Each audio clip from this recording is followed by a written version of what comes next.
Howdo! Today we're looking at the Dremel Multi-Vice. Make sure you hang around to the end of the video to see how you might be able to win one.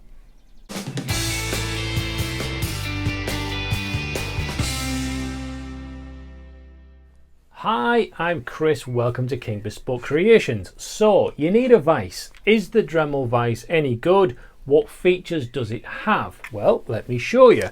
Take it out of the box and it basically comes in two big chunks, but there's a few more items to it than that. Take a look at this. It's just a clamp. It has a really tight grip. I cannot pull that apart, and there's a little button on the back that allows me to move it. So, like any other clamp, you can push that together and tighten the grip and it holds fast into the middle of there. One push on the button and it releases again. So if you're just short of a clamp, another clamp in your workshop, well, you can grab this maybe off the vise and use it for that.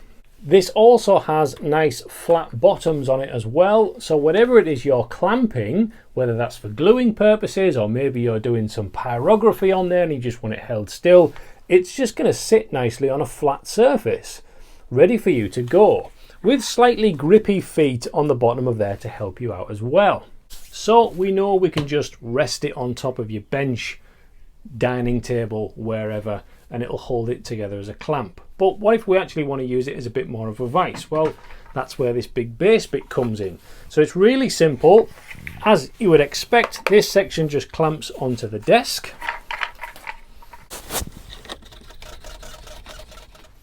Now once this is clamped on, it's the simple task of sliding this one off using the button, popping that into there, and then putting this end back on again.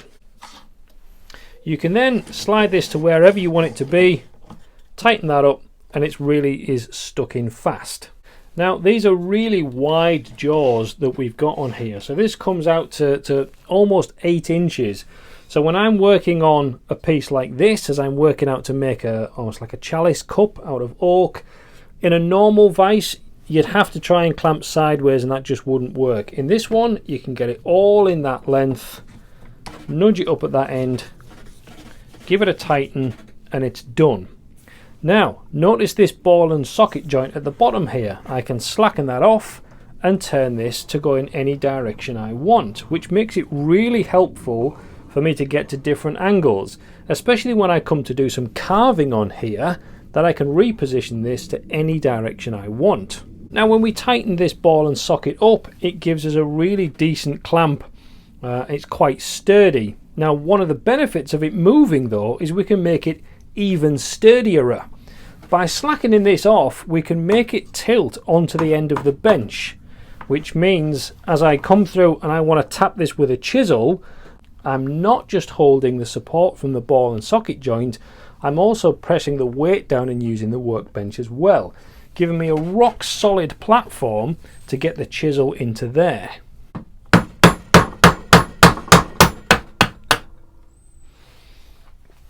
Now obviously with this being a Dremel, it's got a little trick up its sleeve. So if we take this section off, it leaves us with this base unit, and it comes with this little circular ring. Now this is really useful. All we need to do is attach this ring into here, tighten it up, and then look how we attach your Dremel multi-tool onto there. Stick the little plastic nut on the end of here. We can tighten this up with the supplied spanner.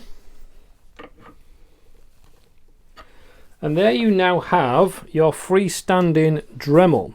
With your Dremel firmly attached, you can then use sanding, grinding, polishing, whatever tools you have to work on your piece, holding the piece instead of the Dremel, which sometimes is a massive benefit.